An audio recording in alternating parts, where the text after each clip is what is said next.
Muzhappilangad Mahe bypass തിങ്കളാഴ്ച നാടിന് സമർപ്പിക്കും. വീഡിയോ കോൺഫറൻസ് വഴി പ്രധാനമന്ത്രി നരേന്ദ്രമോദി ബൈപ്പാസിന്റെ ഉദ്ഘാടനം നിർവഹിക്കും. 1543 കോടി രൂപ ചെലവിലാണ് 18.6 കിലോമീറ്റർ ദൂരത്തിലുള്ള ബൈപ്പാസ് നിർമ്മാണം പൂർത്തിയാക്കിയത്. 4.5 പതിറ്റാണ്ട് നീണ്ട കാത്തിരിപ്പിന് വിരാമം. വടകരയ്ക്കും കണ്ണൂരിനുമിടയിലുള്ള യാത്രാ ദുരിതത്തിനും താൽക്കാലിക ആശ്വാസം. മുഴപ്പിലങ്ങാട് മുതൽ അഴിയൂർ വരെ 18.6 കിലോമീറ്റർ നീളത്തിലുള്ള ബൈപ്പാസ് തിങ്കളാഴ്ച പൊതുജനങ്ങൾക്കായി തുറന്നുകൊടുക്കും.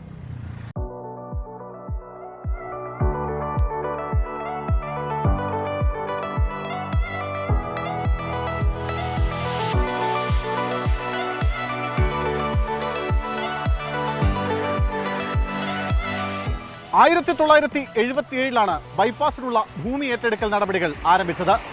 2018 നവംബറിൽ നിർമ്മാണ പ്രവൃത്തികൾ ആരംഭിച്ചു.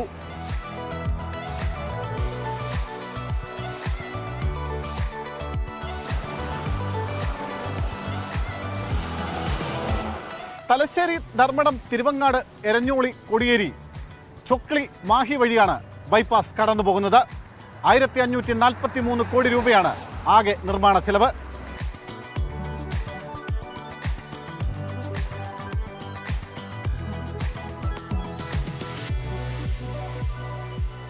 നാല് വലിയ പാലങ്ങൾ, അഴിയൂർ മുക്കാളിയിൽ റെയിൽവേ മേൽപ്പാലം, നിരവധി അണ്ടർപാസുകൾ, ഇതെല്ലാം ഈ ബൈപ്പാസിന്റെ ഭാഗമാണ്.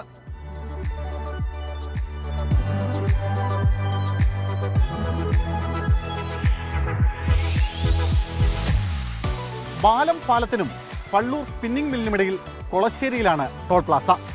കാർ, ജീപ്പ്, വാൻ തുടങ്ങിയ സ്വകാര്യ വാഹനങ്ങൾക്ക് 65 രൂപയാണ് ടോൾ നിരക്ക്.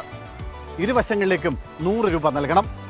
50 ദിവസത്തെ യാത്രയ്ക്ക് 2195 രൂപ നിരക്കിൽ പ്രതിമാസ നിരക്കും ഏർപ്പെടുത്തിയിട്ടുണ്ട്. ഫാസ്ടാഗ് സംവിധാനം വഴിയാണ് ടോൾ അടയ്ക്കേണ്ടത്.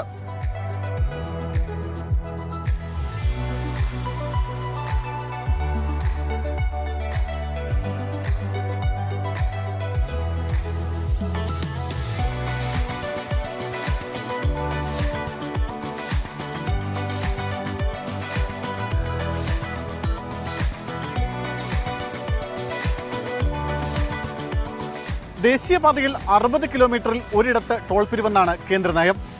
ദേശീയപാത 66 നവീകരണ പ്രവൃത്തികൾ പൂർത്തിയാവുന്നതോടെ കല്യാശ്ശേരിയിൽ പുതിയ ടോൾ പ്ലാസ നിർമ്മിക്കും. അതോടെ ഇവിടുത്തെ ടോൾ പ്ലാസ ഒഴിവാക്കും.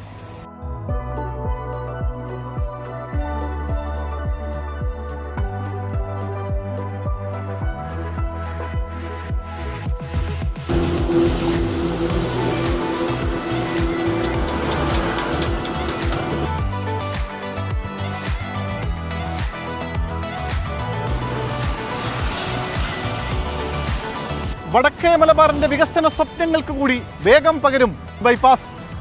ഷിജിത് കണോമിനൊപ്പം സുനിൽ ഐസക്, മീഡിയ 1, കണ്ണൂർ.